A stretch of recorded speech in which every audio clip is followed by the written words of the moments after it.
Hey guys, today is an episode where we talk about one of the things that is happening recently. Maybe not recently, maybe it's something that is happening all the time, but we just seen it.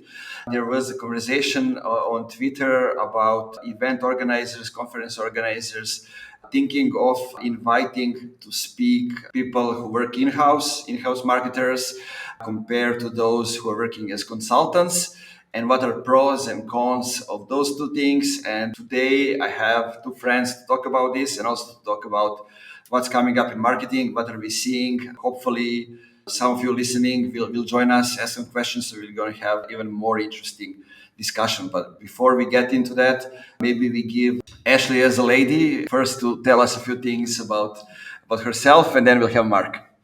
Sure. So I'm Ashley Faus. I am a marketer, writer, and speaker by day, and a singer, actor, and fitness fiend by night. And I currently work as the head of lifecycle marketing at Atlassian. Perfect. That's how you see who's on events often. You know, Got my clearly short and little bio. see. You're like, oh, she knows what she's talking about. I'm like, listen, I don't have time to make up new things about myself here, people. We gotta go with the tried and true. Exactly. Mark. I am Mark Evans, fractional CMO and strategic advisor for B2B SaaS companies, most of them less than $5 million in sales, and they're doing no or little marketing. So they need a quarterback, or if you're in Europe, a midfielder to help them move forward. Also a fitness fanatic, but I don't do it at night. If I don't get it done in the morning, it doesn't happen at all. Nice. I didn't know that one about you. So that's kind of nice. I was doing some push-ups this morning, so I'm keeping up with you guys. I'm headed to the gym after this call, so we got all the things happening. Yeah. For me, I have a problem here because we're playing basketball. The only available times are from 9:30 in the night. So it's like for 2 hours, and then you get to sleep around 1 a.m. or something like that. And tomorrow you get up and you need to work. Right? It's kind of ideal world. Got to do what you got to do, Nemanja. Exactly. Okay, Mark, maybe you can open up and tell us, because I basically saw you responding to some of the tweets from Pep Laya, because he's creating an event and talking about the things. What did you saw and what actually got your attention over there? And then we'll continue. Basically, I'm the one also organizing here events, so I also was thinking about that. Who would I invite and how are things going? So we're gonna have a nice chat. Yeah, for background, Pep has been a longtime marketer. He has been a consultant. He's running a company called Winter now. I ran a marketing conference 10 years ago when Pep was a consultant, and ironically, I invited him to be at my conference in Nice. Toronto. So recently he announced or put out a tweet saying that at events, no one wants to talk to consultants. And as a longtime consultant, it kind of rubbed me the wrong way because it was like, well, why not? We've got lots of experience. We deal with many, many different types of customers, and you should have us at conferences, and people should want to talk to us at conferences. But I think where Pep was coming from is that he believes, or I guess he has a bias, that when a consultant comes to a conference, they're looking to do one thing: sell. And admittedly, that's what we do. But as Ashley will probably validate, is in-house marketers go to conferences to sell as well. That's their job. If they don't go to a conference to promote their companies and products, and they're not, doing what they need to do. So it definitely rubbed me the wrong way. And, it just deserves some pushback. And he's pretty strident in terms of how he feels about it. I think the winter conference is going to be amazing. I just wish that he was more consultant friendly. Yeah, I think Pep is very direct and honest and have strong opinions about everything. That's just how he is, right? So from that perspective, that's how it goes. But there is one thing that you mentioned. People going to events try to sell like everybody.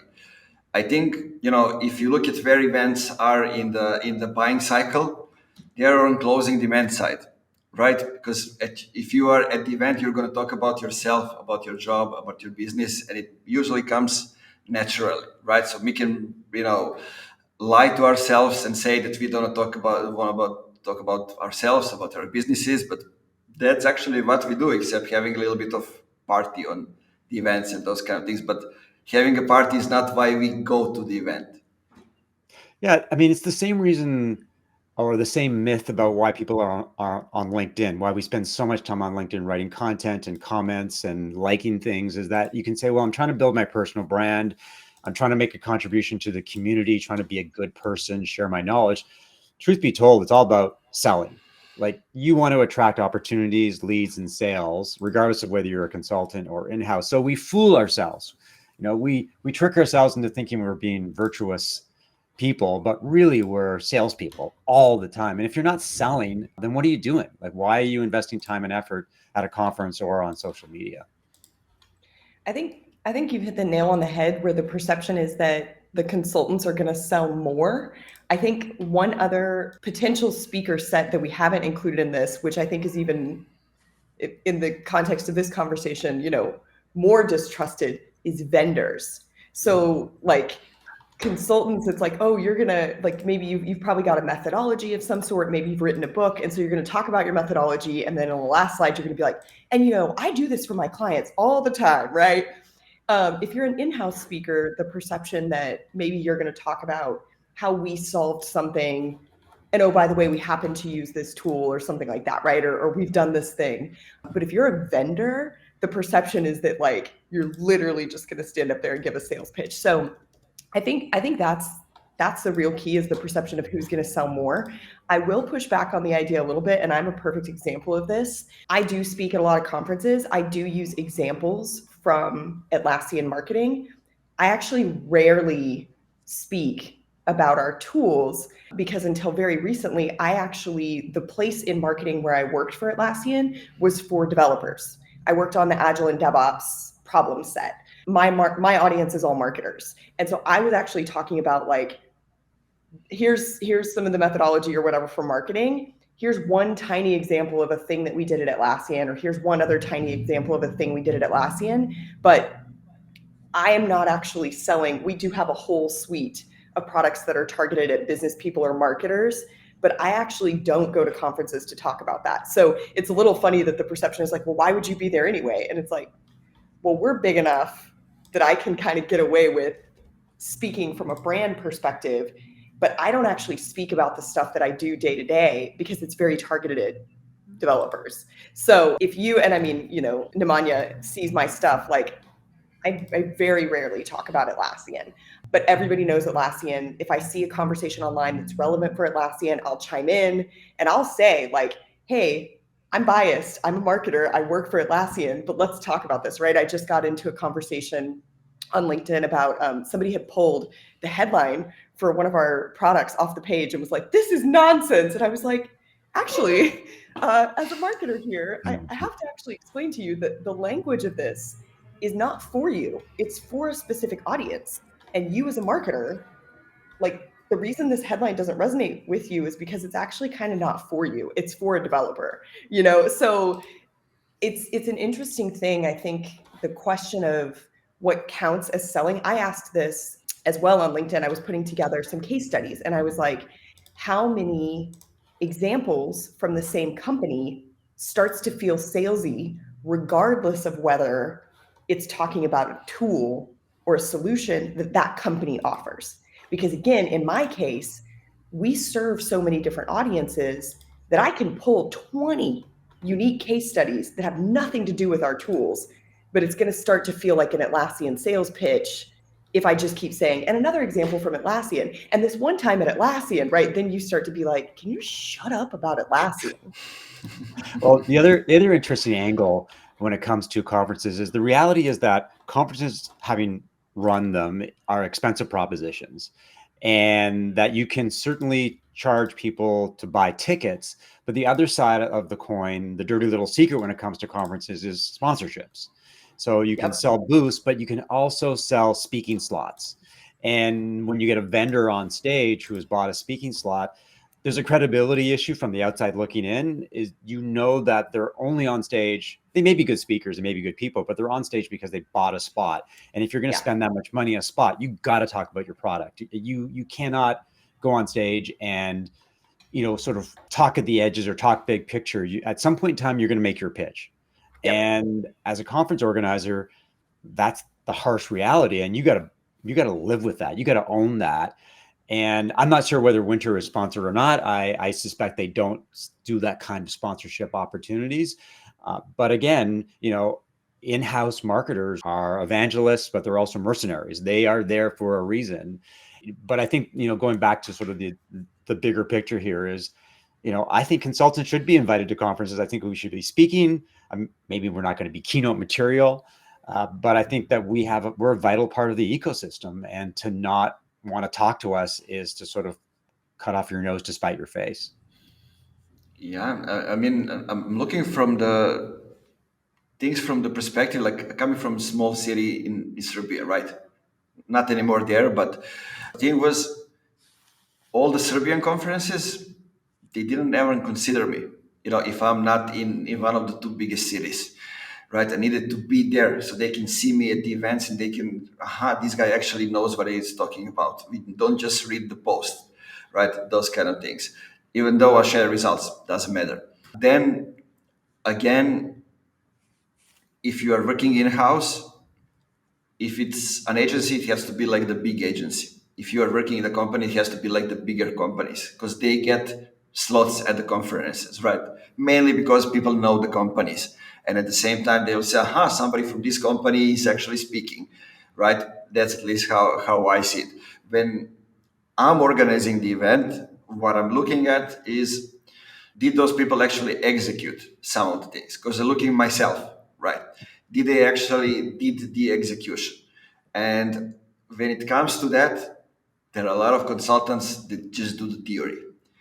And from that perspective, you need to be extremely careful who you're going to choose to come and actually do the speaking, right? There are a lot of consultants that create the strategy and also take care of the execution. They are not just to say, hey, do this and I'm going to another company, but they actually take care of the execution. And you need to find exactly those people, right? And usually those are the people that have a lot of more knowledge that anybody else. Like people who work in-house, they have specific domain knowledge, which is something that maybe is related to specific industry or specific niche or something like that. But consultants usually work with at least 3 subcategories in the same industry, right? So they have a lot of different experience and nuances, but also most of the times they work with a couple of industries, so they have perspective from different angles, and you can actually hear something that maybe I can try this. I never thought of this, but this guy actually worked with the company and executed that. So from that perspective, that might ring a bell. But also I wanted to mention one of the things that Ashley, you said. I had Rory Sutherland on the podcast, and we talked about, amongst other things, his engagement in Gilby. And he said, I'm here to create the awareness, to pave the way, right? I go and I speak what I want to speak. I have a lot of examples, I have a lot of experience, and let the marketing and sales team do what they need to do with what I'm doing. That's how far I care. I'm the one paving the way, they do the rest of it. If they are not good at it, it's not my fault. I did my part. So there's also that.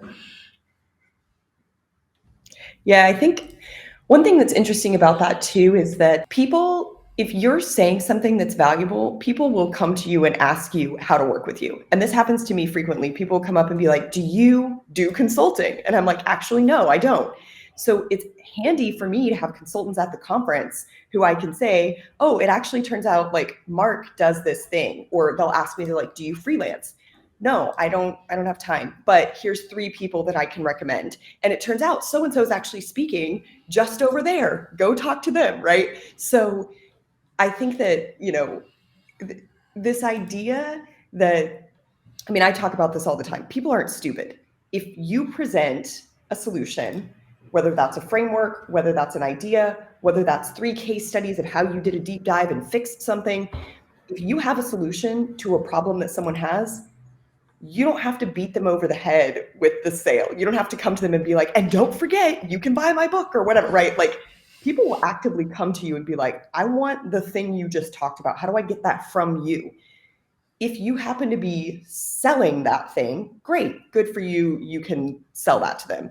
If your company happens to be selling it, then you can say, oh, we've got a booth, or go to the website.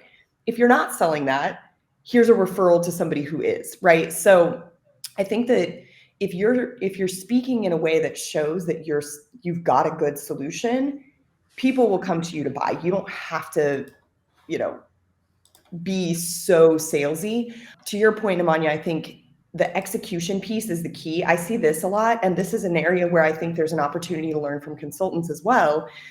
I see a lot of people pulling examples from Nike and Patagonia and Coke and Apple. And I'm like, I'm sorry, 99.9% of brands are not those companies. They don't have a 100-year history. They aren't targeting those audiences. They don't have the brand awareness. They don't have the budget. They don't have the humans.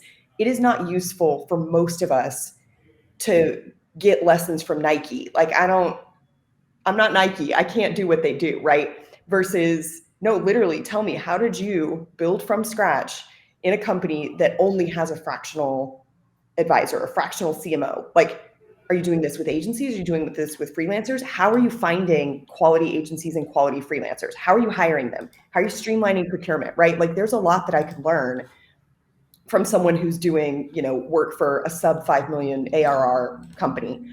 I caveat this again with Atlassian. We're big enough now that I have a lot more resources than a bunch of the people in the audience. And so I try to pull case studies from my time in startups as well as my time at Atlassian, so that you can see, if you're a marketing team of 5 total, here's what you could do at a conference like AWS reInvent to unite the online and offline journeys, versus if you're a marketing company that's got 300 people, that's a completely different ballgame, where you've got specialist teams for SEO and email and website design, and you've got a whole in-house graphic team, right? Those are completely different setups. So I actually think it gets back to, what is the value that the person is adding in the moment on stage, not just what is the value that they can add if you were to work with them or buy from them. That's the gap that I think, and this comes up. I mean, I see this. I went to this was at South by Southwest like 10 years ago, and it was a panel of all sponsors. And literally, I think they were talking about employee advocacy, like way back in the day. And it was like, how do you get your employees out there speaking? And every single one was like, well, if you buy our tool, what our tool allows you to do. And the back channel on Twitter, literally people were just walking out in droves from this conversation. And we all actually went, like 10 of us, and got coffee and had a separate conversation about that topic. We all connected on Twitter, but it was the worst sales pitch, like literally 0 practices, 0 tips. It was all, buy my tool and there's a feature. And it was just like, you're literally talking about feature level permissions on a panel. And like each of them basically went down the road. It's like, yeah, we have a similar feature. The way our feature works, it was terrible, right? So I think that's the difference, is like, if you're saying the only way I can solve this problem is to buy your tool, hard pass. Like, yeah. I don't care if you're a consultant, in-house vendor, no. But I think, Ashley, I think you're sort of pointing at a fundamental problem that I see with conferences right now, is that there's a lot of people on stage who will tell you what to think, or they'll promote their product, but there's not enough people who will tell you what to do and give you the real world tactical insight that you can walk away and actually apply it to your business. I think a lot of conferences have failed on that front, because they just put names on stage and they think, well, if I put the names on stage and people recognize them, they'll buy tickets. And they haven't, the quality of programming is, I don't get anything out of it. Like, I could, like you and me and Nemanja could easily be on stage with any of those people. There's nothing that differentiates them, so makes them extremely valuable or insightful. So that's a problem with conferences that they have to fix. I think panels should be interactive. I think the panelists should be talking to the audience and asking them what they think and their experiences, and have a conversation as opposed to a broadcast. And the other side of conferences that definitely need to be fixed is the whole networking relationships thing.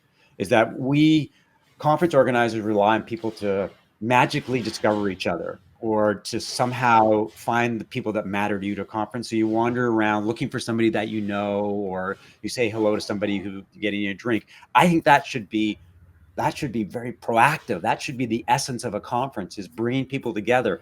I don't know how you do it. It could be sitting at tables. It could be matching people together based on their interests or their needs. But we need to rethink the whole conference. I know we're probably going off tangent here, but we really need to rethink the whole conference experience and get away from broadcast and just serendipitously meeting people to something that's more purposeful, more planned. Yeah, I mean, talking about that and mentioning Peplaya and the conference, I think it's actually targeted to those things, right? They have just a few speeches, and most of it's networking, it's workshops, it's people talking to each other and those kind of things, and that's also what we do here in Serbia, right? So and it works actually really great. We have 200 people in each event twice a month, so it's a lot, and it's different kinds of events. There's an event for 50 people when we don't have any speeches, it's just networking. We just mix up people so they talk with each other. And the other is, okay, we have a panel, but it's easy today to have Slido or whatever it is that we are using for a QR code. So the audience can ask questions, and you actually take charge of the questions, because you can ask whichever you think from them, but they are leading the conversation, right? So from that perspective, I love that. We just did recently one with Tonje Bošković and Maja Voje talking about go-to-market strategies, and Julia also from Enrich, and audience guided them. There was tons of marketers and representatives of the C-level from the company, and they guided the conversation where it should lead to actually give them what they came for. Right. So from that perspective, that's extremely important. But I think it's changing. It just takes time, and it all depends. Are you living out of organizing events or no? Right. Meaning, if you are, most of the times people who are just organizing events for living, they live out of the sponsorships. And in that way, they most of the times they need to have at least a few sponsors that will demand that they have a speaker or whatever it is. I'm still sure that it can be arranged differently, so you have space for everything, but sometimes you need time to get there. Also, sorry, one more thing that I wanted to say, and I will forget about it probably. There's an event in Vienna called Vienna Up in Austria. Basically, for the startups, 1 week of full of events and networking. And how do you actually get introduced to other people? They have an application. It's like available all around the year. I think it's 120 euros yearly. But basically, you have the names of everybody that are in the app, that are on the events. So you can schedule a call one-on-one, you can send messages, you can do everything. And basically, you download the app, you pay for a month, or it's free for a month, I think. And you can schedule the calls before you come to the event. So you can have like a whole week schedule with the events, with the people that you want to sit down and have a conversation with. Like a good example. Yeah, one thing that we've done recently at a couple of our events for Atlassian is we use this platform called Brain Date, and it basically allows people to like, in our case, it was a mix, partners, customers, and employees. And they could say, I'm Ashley, here's 3 things that I talk about and kind of my expertise. And then, you and Nemanja could say like, yep, I want to book 30 minutes with Ashley. And then we sit down and you can pick my brain or talk to me about whatever, right? So I do think there's an element of matching the goals, because if you have people who are there to basically ask questions about a tool versus asking questions about practices or trends versus people who are there specifically to sell, I think often people are a little bit leery about the networking because they don't know exactly why you're booking time.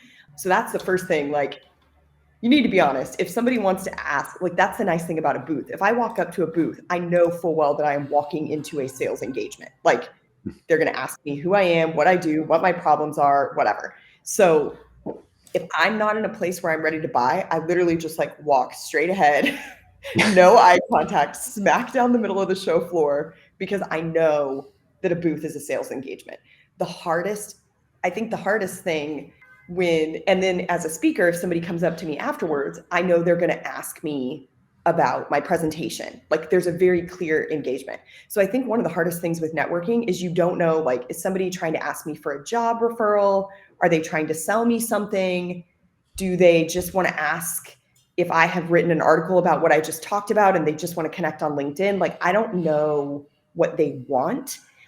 And then sometimes there's almost this like fencing kind of like vocal parrying. Like I was at an event one time where I spoke and there was this person who kept coming up to me and asking like kind of vague questions. And I was like, what do you want? Like, I can't figure out what you want from me. And if you would just tell me, then I can behave accordingly. But I couldn't figure out if they wanted to sell me something or if they wanted a job referral or what. So then they connected to me on LinkedIn and they sent me a message of just like, hey, Ashley, how are you? And I'm like, what do you want?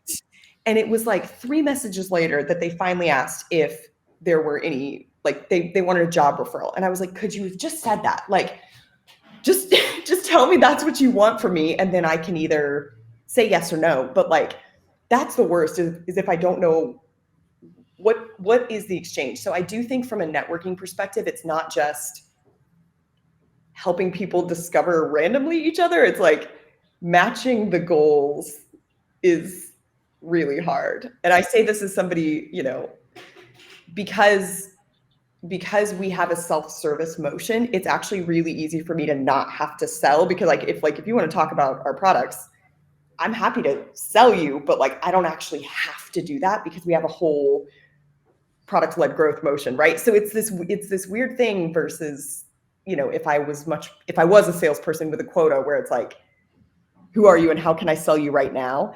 That's another thing we could talk about is the time horizon to value. It is unlikely that you are going to go to an event, somebody's never going to have heard of you. They're going to walk up to the booth and they're going to go from basically no idea who you are to like closed one after one conversation. So I think broadening the types of value exchange and the time horizon for value exchange are very different, right? Like, again, Nemanja pinged me about this last minute and was kind of like, hey, will you join? And I said, yeah, for you, I'll get up early, right?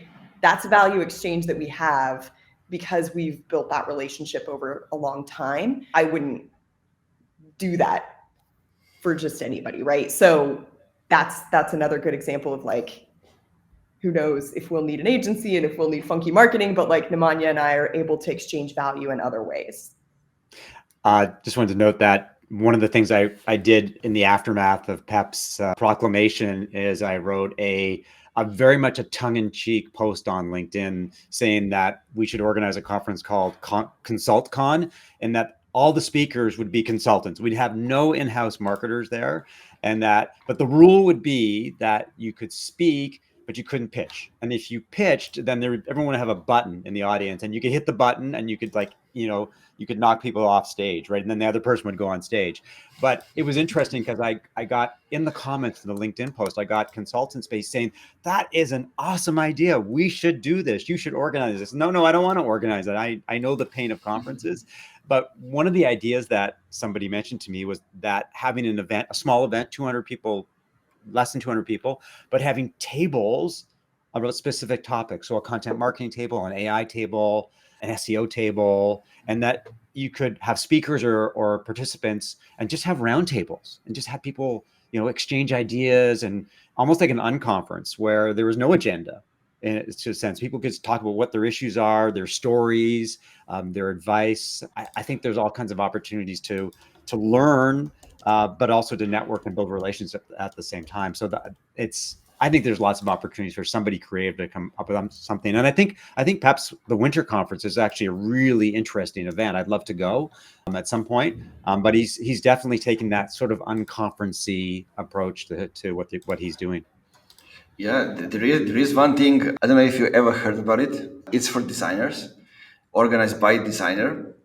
His name is Dan Petty, I think. He was in San Francisco. Now he's not. He's huge on Twitter and influencers in the community, and works with a lot of big companies. He organized a conference called Epicurance, and it was an conference, basically gathering around people from design world, having a few superstars, but they do surfing in wintertime, they do snowboarding in summertime, in wintertime they do snowboarding, they hang out, they hike, they ride mountain bikes, whatever it is, and they have the lectures are without screens, without PDFs, without presentations, but around the fire at night, and the focus is on people connecting one on one. If you just go now and Google it, you will find on Medium articles, reviews. It's amazing, right? And he's still, trying. He was trying to sell it, that he didn't, and he's still now organizing it from time to time. But it's amazing the connections and those people that were the first time, the second times. It's really something that that moves people, and I think that's kind of the thing that we'll see a lot more. It's kind of like a mastermind of people coming in one place and just connecting with each other. I think the size thing is an interesting thing to dig into, particularly for events, because what you hear from all the attendees is we want smaller, we want smaller, we want smaller. Like we want a round table with only 5 people, and I want them all to be either one step behind me or one step ahead of me so that we can all roughly have the same conversation. And like we're all, my title or one level below or one level above, right? And my company size, maybe a little bit above or a little bit below, like this very curated thing. But then we also get the feedback that, well, there were, everybody was just like me. How am I supposed to learn anything? And you're sitting there going, okay, well, you can't have it both ways, that it's a super small, perfectly curated, little band of people, but then also having access to enough other perspectives. But then on the flip side, if somebody wants to go speak and to make the business case, the first question that the company is going to ask when you ask for travel is how big is the audience, and the perception that the bigger audience is better. They're going to put me on stage in a room of 1,000 people. That's way better than putting you in a round table with only 5 people, right? So there's this weird switch. But then if it's an executive, you're going to put me at a round table of 5 CMOs. Well, that's great. And I'm like, CMOs are not actually the ones buying.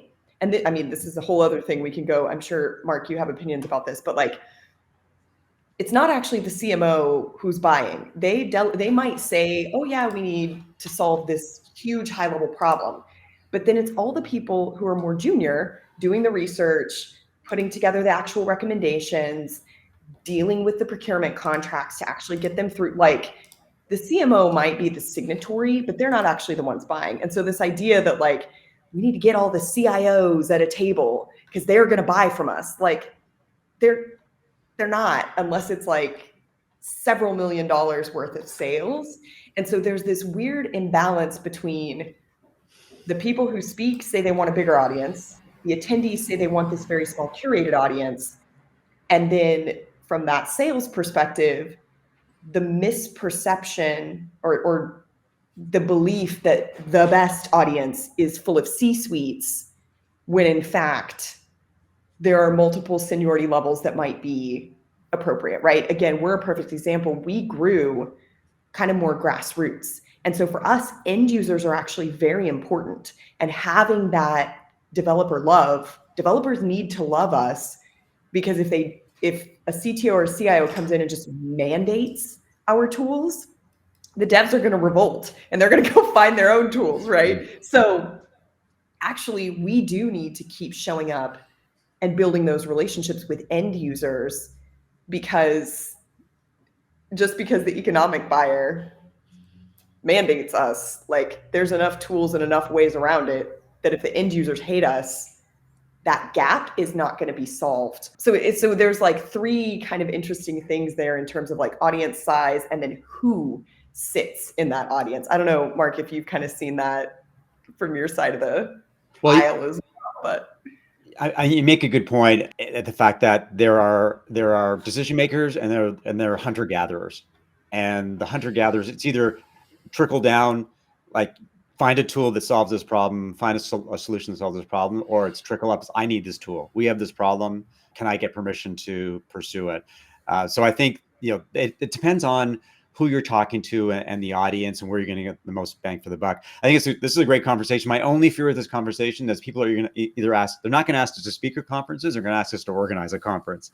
Because, I think people are ready for something different. But, I really think that what you're touching upon, Ashley, is the power of conversation, and that it's a theme that I think is something that I'm embracing for marketing in 2024, is the idea that we can be out on LinkedIn and we can pound in away on social media, but conversations are what makes things happen. They spark opportunities, they spark sales. And that I love the idea of leaping from digital to getting on a phone call or a Zoom. I love the idea of going to conferences and talking to people and just showing my personality and showing that I'm a good person. I've got good experience, and maybe you don't know where it's going to take you, but it's all about having those interactions. And as marketers, I think we need to lean into that more and recognize that people buy from people, whether it's the decision maker or whether it's the hunter gatherers. That's where the real marketing happens. And we should do more of that, and maybe get off our keyboards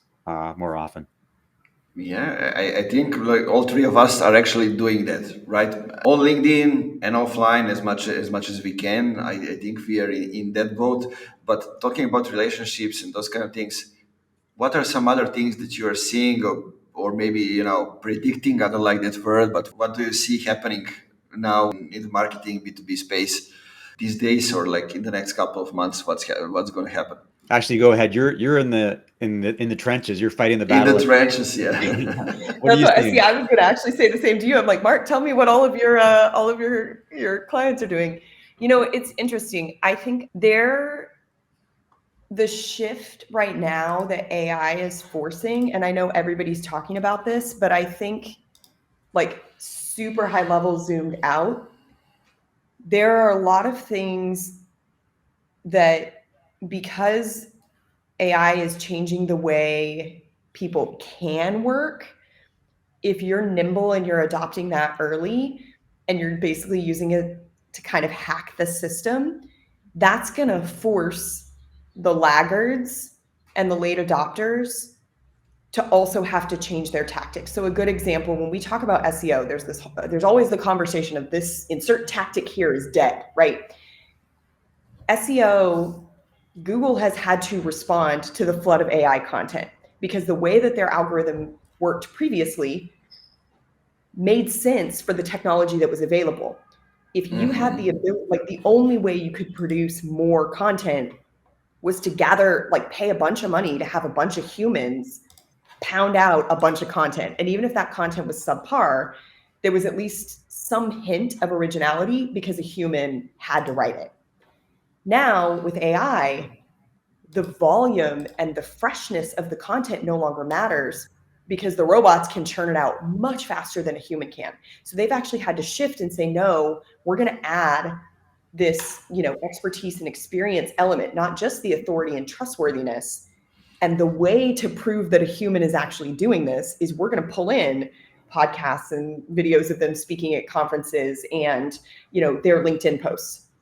The flip side of that is now you can use AI to write your LinkedIn post, right? So there's starting to be this sense that we're going to have to go back to individual interactions, and this is where conferences come in. Mm-hmm. I had an experience, this was years ago at this point. I had presented at Inbound talking about the content playground. This was kind of like my first big framework that I shared. 6 or 7 months later, I had a recruiter reach out to me about a full-time role at another company. And this person said, a colleague of ours was sitting in the audience at Inbound, heard you talk about this. He's been talking about your framework for 6 months and saying, we need to hire this girl. Finally, they had a role come open. And so she reached out to me because this guy had been talking about my framework for 6 months. I get into the interview process and multiple people said, yeah, we've been following you on LinkedIn. We see what you've been talking about. He's been talking about your framework. We mostly just wanted to see if you're the same person that you are on stage. Are you actually that marketer? And so that to me was fascinating, because yes, there is a facade that you put on when you speak on stage. Like you're not 100% the same person on stage as you are off stage, but the closer those can match. And I've had this several times where they follow me on LinkedIn and then they meet me at a conference and they're like, you're the same. Like you're actually that person. And so I actually think that is the big shift from a marketing perspective. That trust element, how do you convince people that you are the same from a brand perspective, from a technical perspective, from a marketing perspective? Because it is so much easier now to deep fake everything between videos and audios and all of that. It's really that convincing people that you're the same person and that you actually have that expertise and you can actually solve their problems. I think that's going to be the huge shift that we're going to have to figure out. And the people who aren't using AI are like, we're not even using AI. We don't even know what it is or how to use it. See, so we have to be human. But it's this weird thing where it's like, if you're using AI too much, you don't have trust. But if you're not using it at all, like, that seems weird. Surely are you living under a rock? Like, are you stupid? But what the humans actually want is more humans. So that's the dichotomy that I see in some examples that I've seen super recently from like an SEO perspective versus years ago where people were still trying to square up who I am online, who I am on stage, and who I am if you were to hire me and work with me day to day. So that's a bit of a broad answer, but that's the stuff that I'm kind of seeing as I think about this. So I'm gonna pick up on your AI riff, and there's so much conversation about AI. We could get into how it's changing the entire marketing dynamic, but I will say that in my world, the small startup pre-scaling company stages, they're not thinking of AI, not that much. What they're thinking about, what they thought about in 2023 was survival, which was about leads and sales, leads and sales, leads and sales. And for someone who sells a lot of like brand positioning, brand strategy, go-to-market planning, it wasn't what they wanted to buy.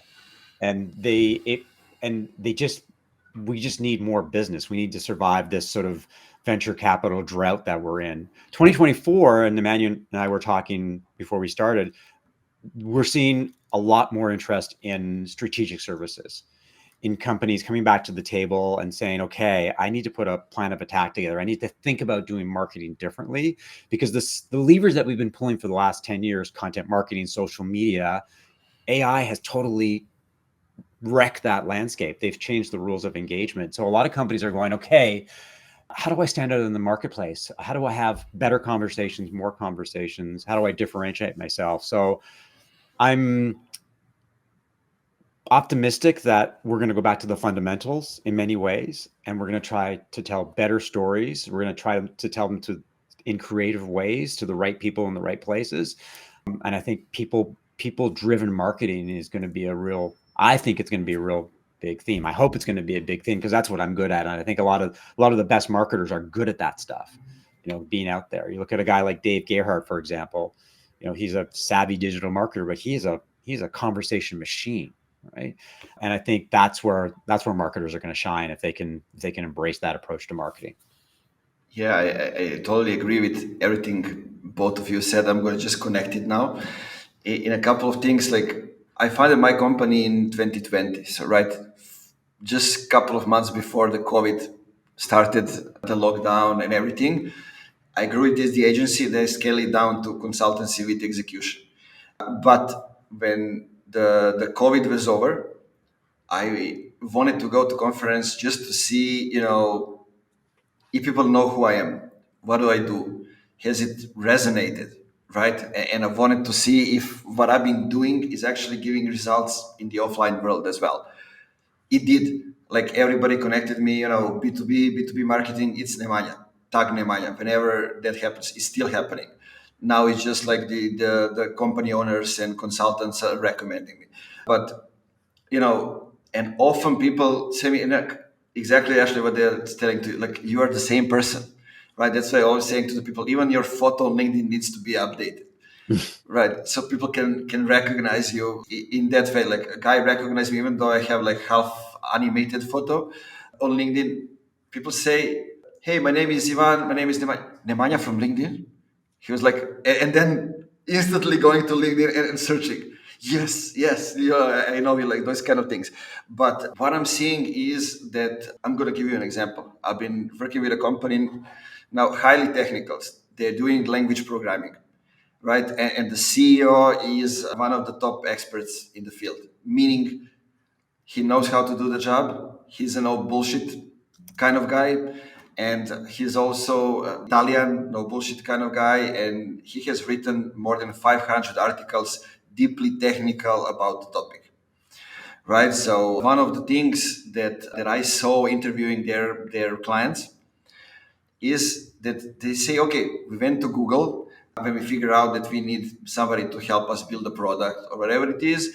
And we found you and some other people. Then we went to, Amazon Marketplace. Then we went to Microsoft Azure. And eventually we went to LinkedIn to find out, are you actually, real? Is this actually happening? Are those the same people? Then we found out the articles. So not the bottom of the funnel things, but do you actually know, are you actually nerd about the topic? Do you know in depth the topic that you're talking about? And one thing that they say, why did they keep working with a company is not because of the technical things. It's the relationship with the people, right? It's the small team. It's 4 of them. They know everybody and they keep working with them for 3 or 4 years. And the CEO turns out to be really no bullshit kind of guy. Right. Yeah. So it's not just in his writing style. It turns out to be real. But on the other hand, what the CEO found out is that he doesn't know how to run the company. The Italian guy, right? He doesn't know how to run the company. He even has a tweet on X actually now, and he said, I realized I'm great at what I do, but I'm just starting to learn how to be an entrepreneur, how to run the company. So a lot of people miss those basic foundations because nobody taught them. If they didn't study marketing or they didn't have somebody, guide them through the beginning steps, they missed all those foundational things. And I think, as Mark said, those are the things that will be also over there amongst AI and all other things, us going back to basics, going back to figuring out how to do the processes. And there is, I'll end with one thing Jason Lemkin said, I think in his first podcast after the new year. He said, last year was the year of efficiency. Probably this year is going to be the year of efficiency as well. That's connected to the AI and firing people and those kind of things. But I didn't see companies learn how to actually set themselves up for growth. And I don't see they're anywhere near that. So he said, and I'm seeing that as well. This is a huge issue these companies need to solve. Yeah. So any last words? Ashley? I think you have to organize ConsultCon, Mark. Sorry, that's the takeaway. That's what we've learned here. And no, this was great. This was super fun. I think it's a good conversation, and yeah, good to spend the morning with you guys.